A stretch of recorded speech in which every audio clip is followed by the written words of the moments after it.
Okay guys, welcome back to yet another video on a vector algebra. So in the last video we solved an example on how we can get the resultant of two vectors. In this video we are going to see another example and possibly look at maybe two examples. It depends on the time we spend on one. Then I will know if we're going to take another or not. So let's see. So we have this question now. They said if we're given these two vectors, we should find the magnitude of their resultants. So which means we need to get a resultant. Thereafter, we look for the magnitude of the resultants. Okay. So what's the resultant of these two vectors? I've told us before, for you to find the resultant of two vectors, all you need to do is to add them up.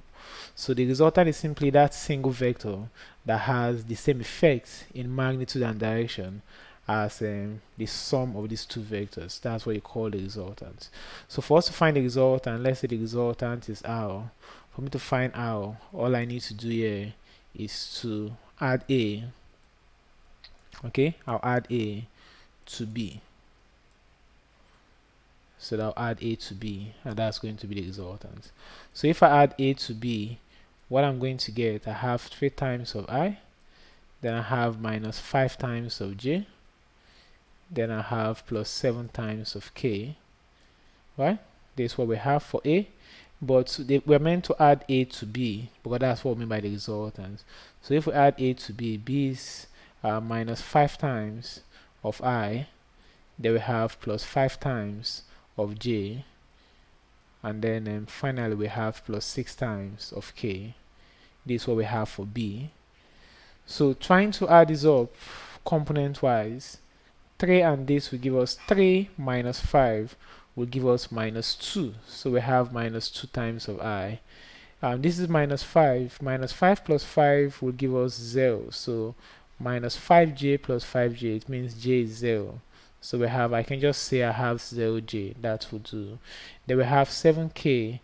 Okay, we are adding 7k to 6k. 7k to 6k, that will give us 13k. So this will give us 13k as the result.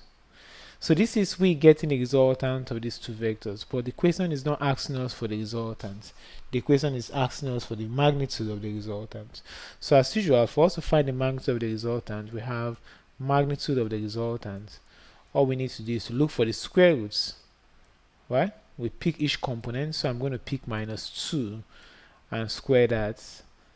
I'll pick minus 2. Do you like my 2? I think I need to wipe out that 2. It's looking ugly. Okay, so let's see if I can draw that back. So I have minus 2. Okay, I think that's better. So minus 2 square. No need for the 0 because 0 square will still give us 0. Move down to the next one, which is 13. So we have 13 square, right? So work on this. You're going to get minus 2 square will give you 4. Then 13 square will give us 169. 13 square is 169. So 4 plus 169 will give us 173, right? Yeah, 173. So you look for the square root of 173, and that is your result. That is the resultant of, or the magnitude of the resultant of these vectors. And you're done. So that's it for this question. So we are going to look at another question now.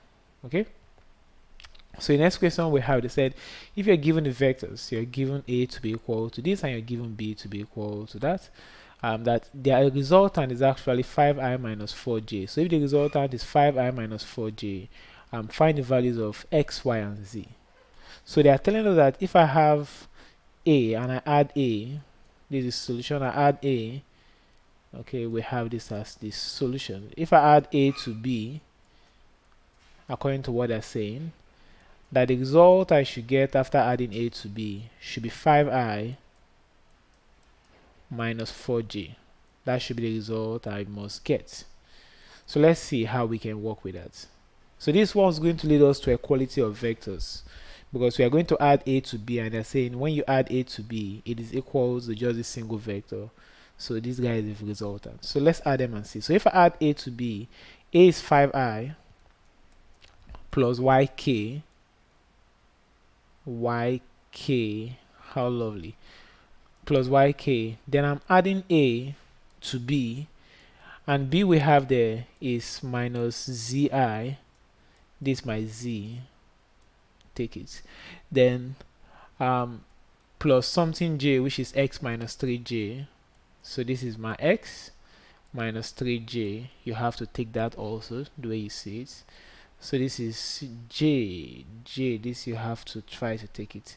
So this is x x minus 3j. Then we have plus k, this is going to be 6k, right? But they said when you do all of this, your result is equal to 5i. So you have 5i minus 4j. Okay, I have to wipe this minus. I'll agree that that one is ugly. So I have minus. So I have minus 4j. So I have minus of 4j. So let's take like terms. So the like terms we have here for the I is 5i and minus zj. So 5 minus z is going to give us 5 minus z. So we have 5 minus z times of I.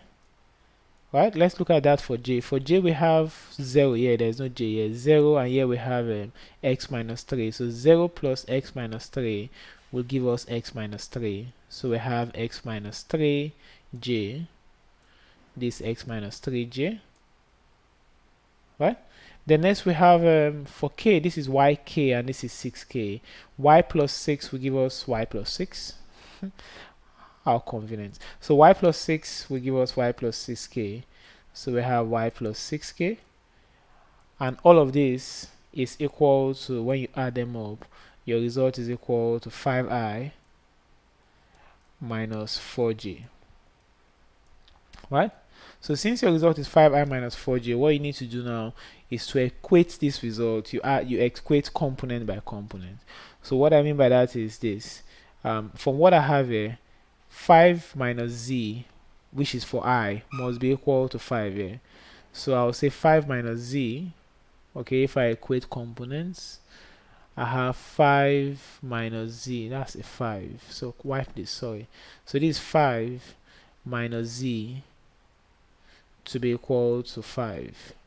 So if 5 minus z is 5, from this implies that you can solve for z. Take z to this side, bring 5. So you have 5 minus 5 equals z. So this means the value of z is equal to 0, right? So this means z is equal to 0. So we've gotten the value of z to be 0, right? So next we have x minus 3, which is for j, being equal to minus 4. So x minus 3 is equal to minus 4. So for that we have x minus 3 equal to minus 4. So you want to solve for x, you transfer minus 3 to this side. So you're going to get x to be equal to minus 4 plus 3. So minus 4 plus 3 will give us the result to be minus 1. That's for x. What do we have next? Next we have y plus 6 equal to, there is no k there, so k should be 0. So we can say y plus 6 is equal to 0. So if y plus 6 is equal to 0, from that we can say the value of y is equal to minus 6. Right?